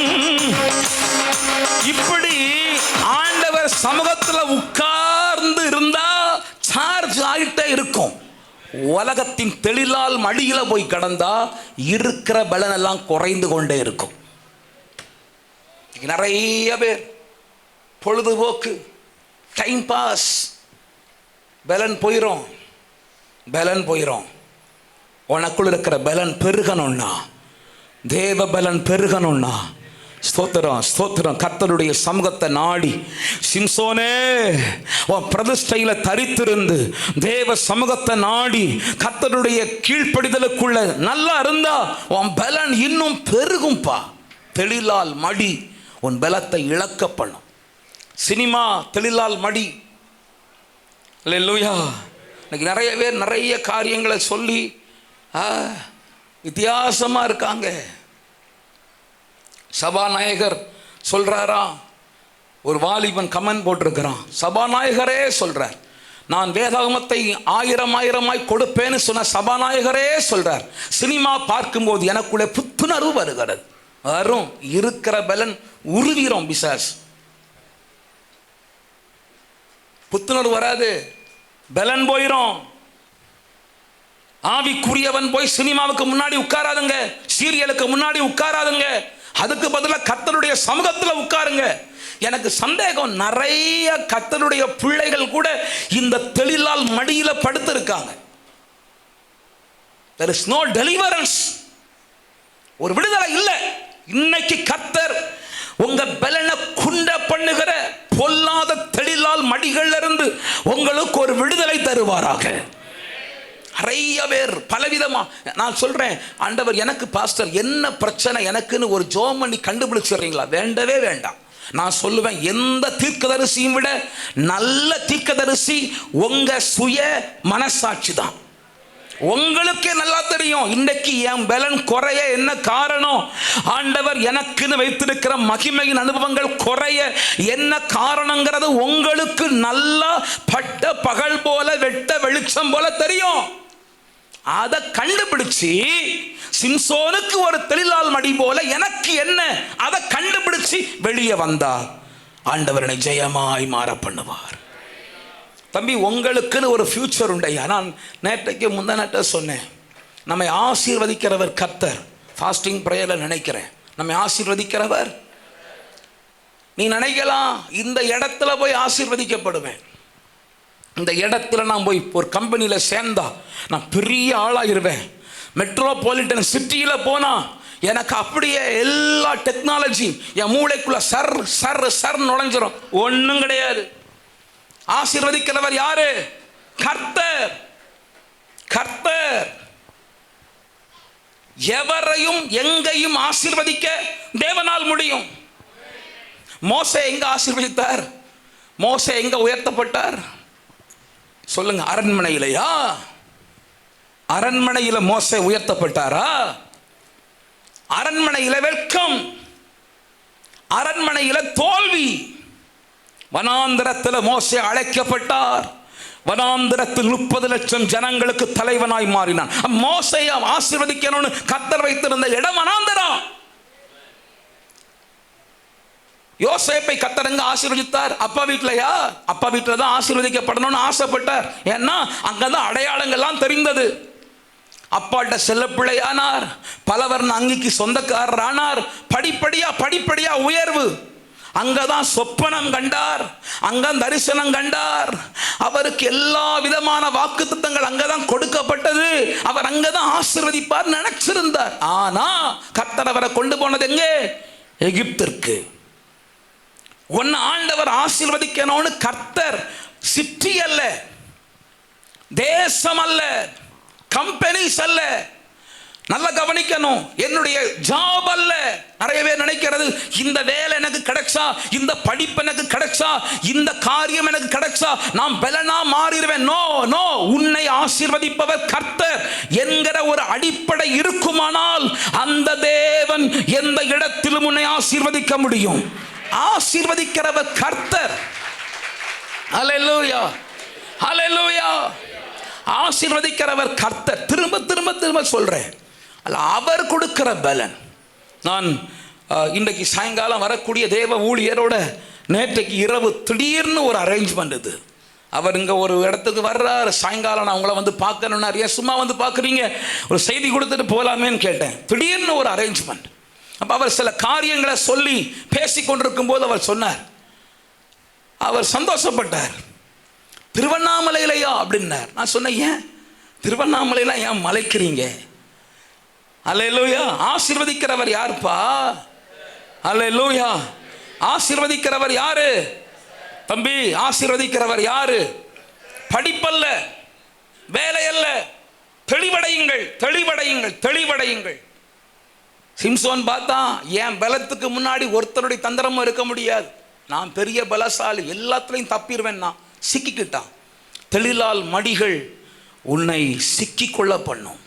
இன்னைக்கு ஆவியானவனோடு பேசுகிறார்.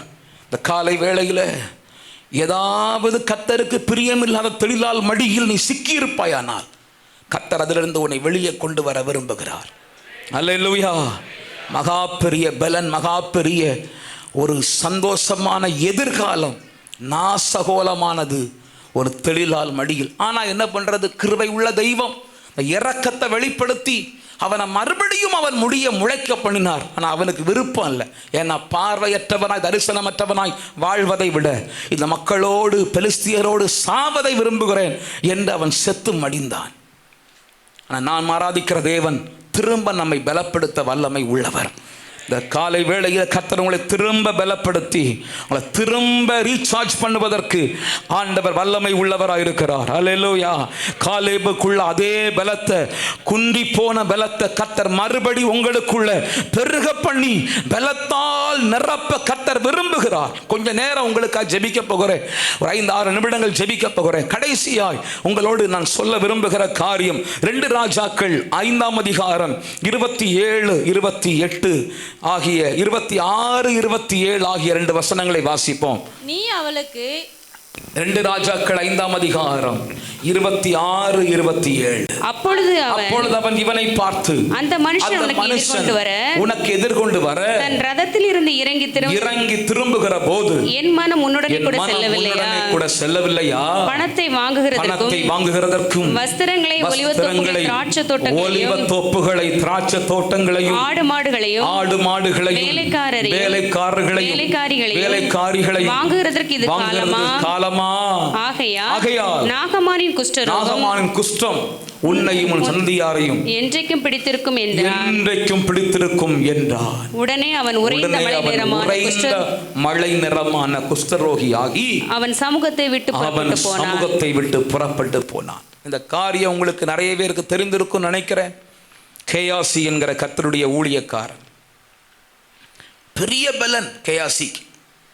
கவனிங்க, தீர்க்கதரிசிகள் பட்டியல்ல பெரிய தீர்க்கதரிசி எலியா, அவருக்கு பிறகு பெரிய தீர்க்கதரிசி எலிசா, அவருக்கு பிறகு பெரிய தீர்க்கதரிசி கேயாசி. கேயாசினா நீங்க சாதாரணமா நினைக்காதுங்க. எப்படி எலியா எலிசாவை தெரிந்தெடுத்தாரோ 2 மடங்கு வல்லமை பெற்ற எலிசா, அவரும் ஞான திருஷ்டி மூலமா வெளிப்பாடு மூலமா கண்டறிந்த ஒரு தேவ ஊழியக்காரன் தான் கேயாசி. சாதாரணமான ஊழியக்காரன்ல கேயாசி. ஒரு பிள்ளை மரித்து போன போது எலிசா தன்னுடைய தடியை கொடுத்து அந்த பிள்ளையின் மேல் போடு என்று மரித்தவனை உயிரோடு எழுப்புவதற்கு அனுப்பின ஒரு தீர்க்கதரிசி தான் கேயாசி. அவனுக்கு அவ்வளவு பலன். ஒருவேளை தேவனுடைய ஊழியக்காரன் எலிசா மரிப்பதற்கு முன்பு ஆண்டவர் கேயாசியை பார்த்து அவனுக்குள்ள ஒரு பாரம் கொடுத்து, உனக்கு என்ன வேண்டும் என்று எலிசா கேட்டிருந்தால் கேயாசி கேட்டிருக்க முடியும், ஐயா எலியாவின் மேலுள்ள பலன் 2 மடங்காய் உமக்குள்ளே கேட்டீர், ஆண்டவர் உமக்கு கொடுத்தார். இப்போ நான் கேட்கிறேன், இந்த இஸ்ரவேல் மக்களுக்கு தீர்க்கதரிசியாக இருப்பதற்கு உமக்குள்ளே கொடுக்கப்பட்ட 2 மடங்கு அபிஷேகம் எனக்குள் இன்னும் 2 மடங்காய் வேண்டும் என்று கேட்டிருக்க முடியும். அப்படி கேட்டிருந்தால் எல்லா தீர்க்கதரிசிகளை விட விசேஷமானவனாய் மாற வேண்டியவன் கேயாசி. அவனை சாதாரணமா நினைக்காதுங்க, கேயாசி எடை போடாதுங்க. ஆனா அவனுக்குள்ள ஒரு பொருளாசை. உலக ஆசை, உலக விருப்பம், பெரிய ஆளாகணும், பணம் சம்பாதிக்கணும், எப்படியாவது, எந்த வழியெல்லாம் தேவையில்லை, எப்படியாவது கர்த்தருடைய சித்தப்படி, கர்த்தருடைய விருப்பத்தின்படி, அதெல்லாம் இல்லை, நான் பெரிய ஆளாகணும் அப்படிங்கிற ஆசை. இந்த ஐயா, எங்க ஐயா இருக்காரே, இந்த எலிசா ஐயாவுக்கு ஒரு விவரம் இல்லை. எத்தனை பணக்காரன் வந்தான், அத்தனை பேரை விட்டுட்டு உட்கார்ந்து இருக்காரு. அத்தனை பேர் வந்தவனெல்லாம் கோட்டை விட்டுட்டு உட்கார்ந்து இருக்கார். இவருக்கெல்லாம் பிழைக்க தெரியல. எனக்கு மட்டும் ஒரு வாய்ப்பு இருந்தா சூப்பரா பிழைப்பேன் அப்படிங்கிற ஒரு தந்திரமான குறுக்கலான திட்டங்கள், தன் வாழ்க்கைக்கு தானே போட்டுக்கொண்ட சில திட்டங்கள் அவனுக்குள்ள இருந்தது. தேவ பிள்ளையே, உன் வாழ்க்கைக்கு கர்த்தருடைய திட்டம் தான் ஆசீர்வாதமா இருக்கும். தேவ சமூகத்தில் உட்கார்ந்து என்னை குறித்து உம்முடைய சித்தம் என்ன? அல்லேலூயா. ஒரு பெஸ்ட் லைஃப் ஆரம்பிக்கிறத சொல்லட்டா, பவுல் அழகான ஒரு வாழ்க்கையை ஆரம்பிக்கிறார். ரட்சிக்கப்படுறதுக்கு முன்னாடி வேற, ரட்சிக்கப்பட்ட பிறகு ஆண்டவர்கிட்ட போய் கேட்கிறார், ஆண்டவரே நீர் யார்? நம்பர் 1 கேள்வி, நீர் யார்? ஆண்டவர் தன்னை வெளிப்படுத்துகிறார். 2வது கேள்வி, நீர் தேவன் என்றால் நான் என்ன செய்ய சித்தமா இருக்கிறீர்? நான் என்ன பண்ணணும் ஆண்டவரே சொல்லும். சாமுவேல் தீர்க்கதரிசி மகா பெரியவனாய் மாறுவதற்கு முன்பு ஆண்டவரிடத்தில் போய் கேட்ட கேள்வி, கர்த்தாவே சொல்லும், அடியே கேட்கிறேன். தேவ பிள்ளையே, கர்த்தர் உன்னை மகா விசேஷமானவனா மாற்றணும்னா, உன் விருப்பத்தின்படி, உன் ஸ்கெட்சிபடி, உன்னுடைய லைஃப் ஸ்டைல் படி ஒரு காரியத்தை அமைத்து கொண்டு, நான் இந்த படிப்பு படிக்கணும், இந்த ஊருக்கு போகணும், அங்க செஞ்சு இதை செய்யணும்னு நீ ஒரு பிளான் போட்டா அது தோல்வியில முடியும்.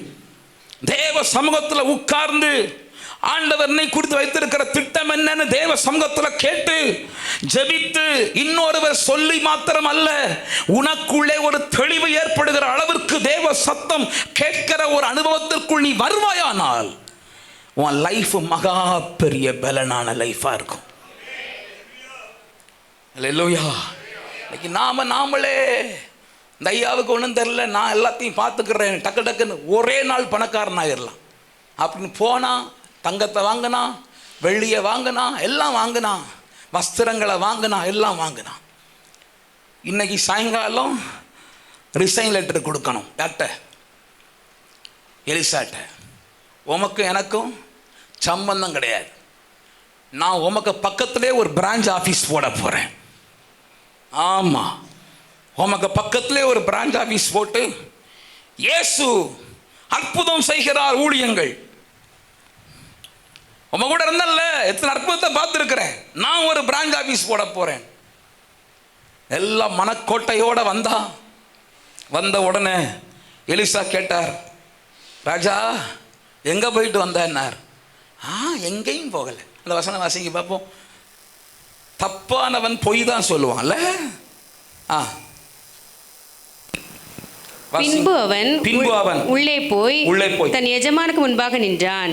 கேயாசியே, எங்கே இருந்து வந்தாய் என்று எலிசா அவனை கேட்டதற்கு அவன், உமது அடியான் எங்கும் போகவில்லை என்றான். எங்கேயும் போகலையா? எங்கப்பா போன? எங்கேயும் போக, இங்கதான் நிக்கிறேன், வாசல் நின்றுட்டு இருந்தேன். வெளியே தான் நின்னையா, வாசல் நின்றுட்டு இருந்தேன். அல்ல கவனிங்க, வாழ்க்கையில உங்க வாயில பொய் வருதுன்னா வாழ்க்கை தவற ஆரம்பிக்கிறதுன்னு அர்த்தம். வாயில பொய் வருதுன்னா தவறுதல் ஆரம்பிக்கிறதுன்னு அர்த்தம். அல்லேலூயா. எங்கும் போகவில்லை. பிள்ளைகள் கவனமா கேளுங்க, பொய் வாயில வந்தது. கடைசியில் அவனுக்கு கிடைத்தது என்ன தெரியுமா? எவ்வளோ பெரிய ஒரு பாக்கியம்.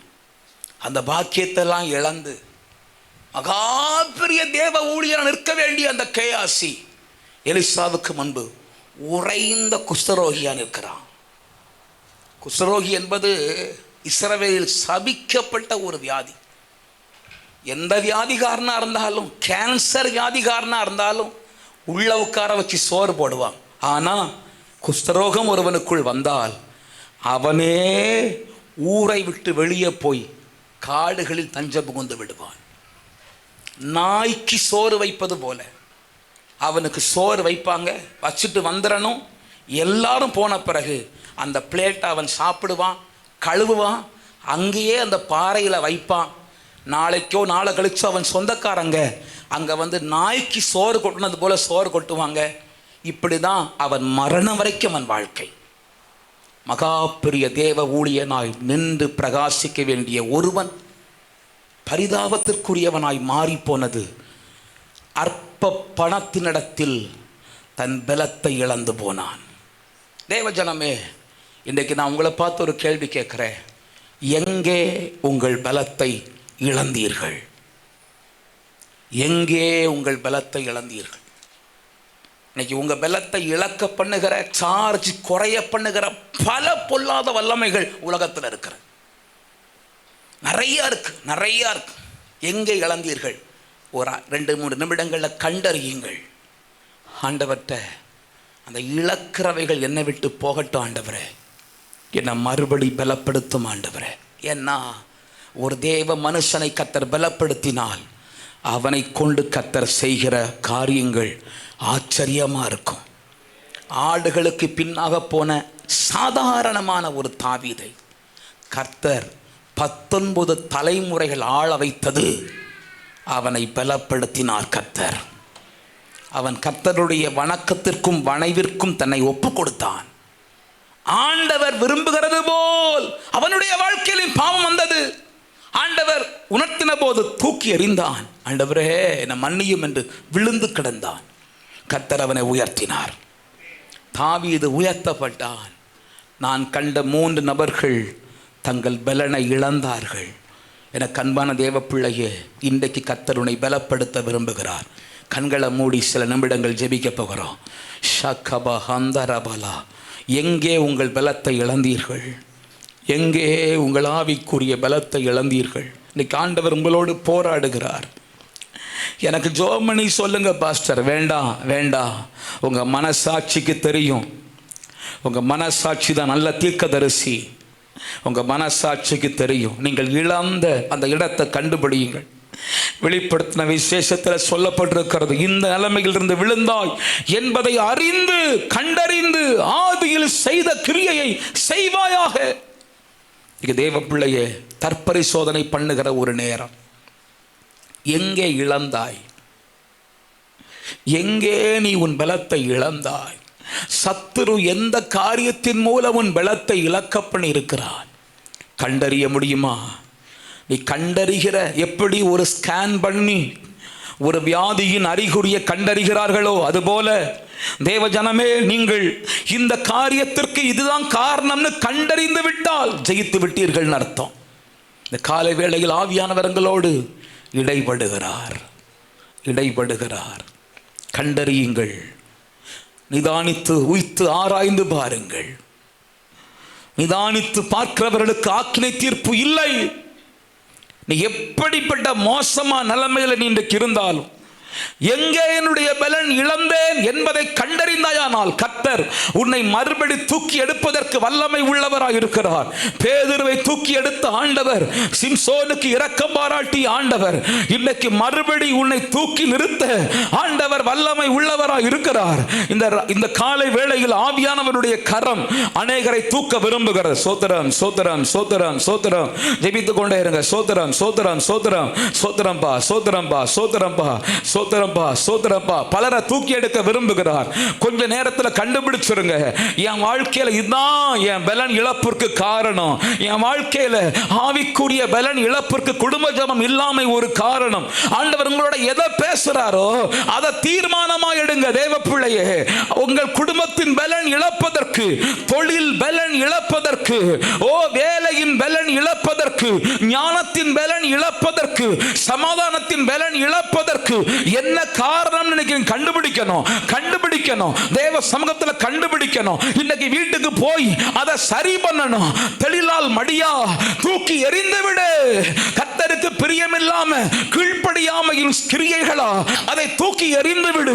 பொருளாசை என்கிற விருப்பமா, தேவனுக்கு பிரியமில்லாத குறுக்கு வழிகளா அதை தூக்கி எறிந்து விடு. கர்த்தருக்கு சித்தமில்லாத பாதைகளா அதை தூக்கி எறிந்து விடு. உன்னை குறித்து கர்த்தருக்கு ஒரு பெரிய திட்டம் உண்டு. அந்த திட்டம் மகா பெரிய பலத்தை வெளிப்படுத்துகிற ஒரு திட்டம். ஷகபா ஹந்தனாபா. மகா பெரிய பலன். கற்பனைக்கு எட்டாத ஒரு பலன். இன்னைக்கு நான் நிறைய கடன்ல இருக்கிறேனே, இல்லை, இதுக்கெல்லாம் அப்பாற்பட்ட ஒரு பலத்தை கர்த்தர் வாழ்க்கையில வெளிப்படுத்த போகிறார். இதற்கெல்லாம் அப்பாற்பட்ட ஒரு பலத்தை சகோதரி வாழ்க்கையில் ஆண்டவர் வெளிப்படுத்த போகிறார். என் வருமானம் இவ்வளவு தானே, இல்லை, இதற்கெல்லாம் அப்பாற்பட்ட ஒரு பலத்தை ஆண்டவர் உங்க வாழ்க்கையில வெளிப்படுத்த போகிறார். சகோதரி ரிக்காலா சந்தாரா, அந்த பலத்தின் வெளிப்பாட குறைக்க பண்ணத்தான் பிசாசு இன்றைக்கு பல ரீதிகளில் உன் பலத்தை இழக்க பண்ணிக்கொண்டே இருக்கிறான். இழக்க பண்ணிக்கொண்டே இருக்கிறான். சில தேசத்தின் ஆசீர்வாதங்களை உனக்குள்ளே கொண்டு வருகிறதற்கு ஆண்டவர் மகா பெரிய திட்டங்களை வச்சிருக்கிறார். ஆனா அதை இழக்க பண்ணுகிற பொல்லாத வல்லமை உனக்குள்ளே பல. இன்னைக்கு கண்டுபிடி.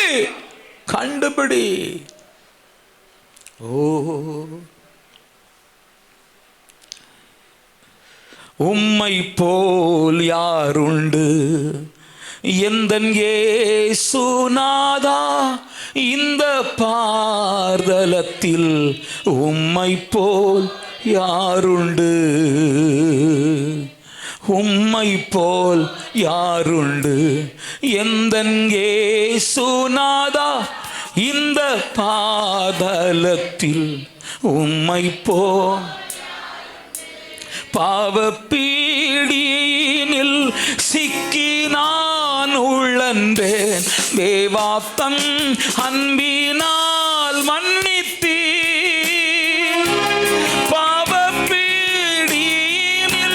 சிக்கி நான் உழன்றேன், தேவாத்தம் அன்பினால் மன்னித்தீர்.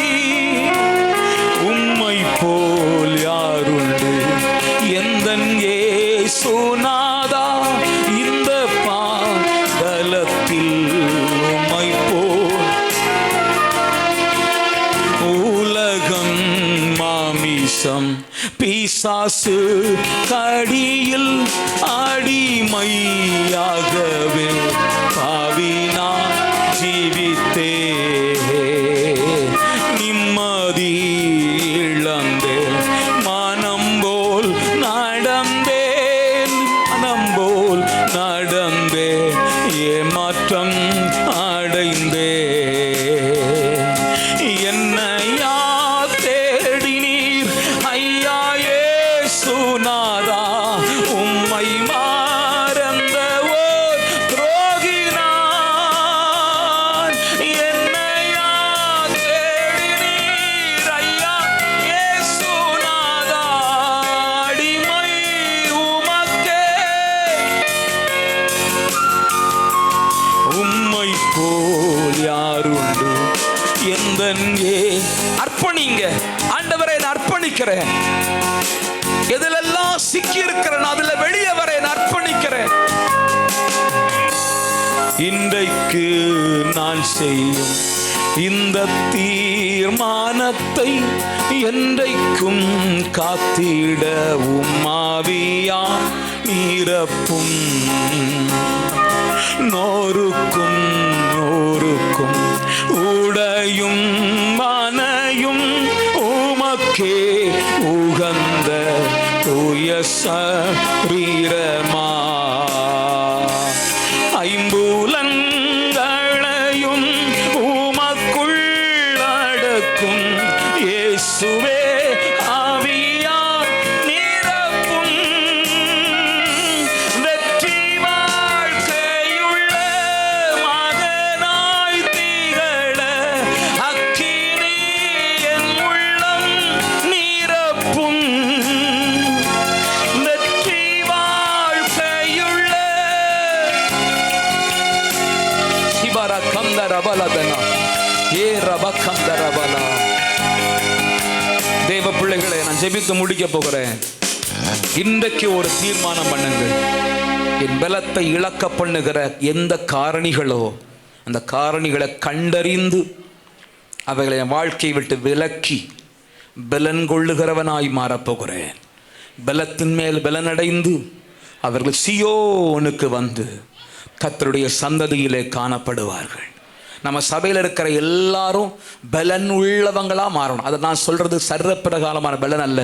தேவன் ஒரு மனுஷனை எந்த அளவிற்கு உயர்த்த முடியுமோ அந்த அளவிற்கு உயர்த்தப்பட்ட வாழ்க்கைகளாக உங்கள் வாழ்க்கைகள் மாறணும்னு கர்த்தர் விரும்புகிறார். சபையின் ஊழியக்காரனாய் நானும் அதை விரும்புகிறேன். அந்த உயர்வை தடுக்கிற பொல்லாத வல்லமைகள் அழிக்கப்படுவதாக. உங்க உயர்வுகளை கெடுக்கிற, பலன் இழக்க பண்ணுகிற பொல்லாத வல்லமைகள் அழிக்கப்படுவதா. தகப்பனே, உம்முடைய பிள்ளைகளுக்காக நான் ஜெபிக்கிறேன். ஆண்டவரே, பலன் இழக்க பண்ணுகிற காரணிகளை கண்டறிந்து அவைகளை எங்களை விட்டு அகற்றி ஒரு ஆவிக்குரிய பலனை பெற்றுக்கொண்டு மகிமையாய் நடக்க எங்களுக்கு ஆண்டவர் கிருபை தாரும். தடை செய்கிற அந்தகார வல்லமைகள் அழிந்து மாறட்டும். அது கர்த்தருக்கு கீழ்ப்படியாத கிரியைகளோ, ஆதாமுக்கு ஒரு மரத்தை போல, சிம்சோனுக்கு தெளிலால் மடி போல, ஆண்டவரே கேயாசிக்கு ஒரு பொருளாசை போல எங்களை உம்முடைய நேச வைராக்கியத்திலிருந்து, கர்த்தருடைய பலத்திலிருந்து பிடுங்க நினைக்கிற பொல்லாத கிரியைகள் அழிந்து மாறட்டும். எங்களை ஆண்டவர் பலப்படுத்தும், கிருபைக்குள் மறையும். இயேசுவின் நாமத்தில் ஜெபிக்கிறோம் நல்ல பிதாவே, ஆமென். என் ஆத்துமாவே கர்த்தரை ஸ்தோத்திரி, என் முழு உள்ளமையோட பரிசுத்த நாமத்தை ஸ்தோத்திரி. என் ஆத்துமாவே கர்த்தரை ஸ்தோத்திரி. கர்த்தர் செய்த சகல உபகாரங்களை மறவாதே. ஆமென். நம்முடைய கர்த்தராகிய இயேசு கிறிஸ்துவின் கிருபையும் பிதாவாகிய தேவனுடைய அன்பும் பரிசுத்தாவியானவருடைய அந்யோன்ய ஐக்கியமும் ஸ்நேகமும் சகவாசமும் நம்மோடும் இந்த பூமியிலே கர்த்தரை ஆவியோடும் உண்மையோடும் ஆராதிக்கிற சகல பஸ்துவான்களோடும் இன்றும் என்றும் சதா காலமும் தங்கி தாபரிப்பதாக. ஆமென். அல்லேலூயா.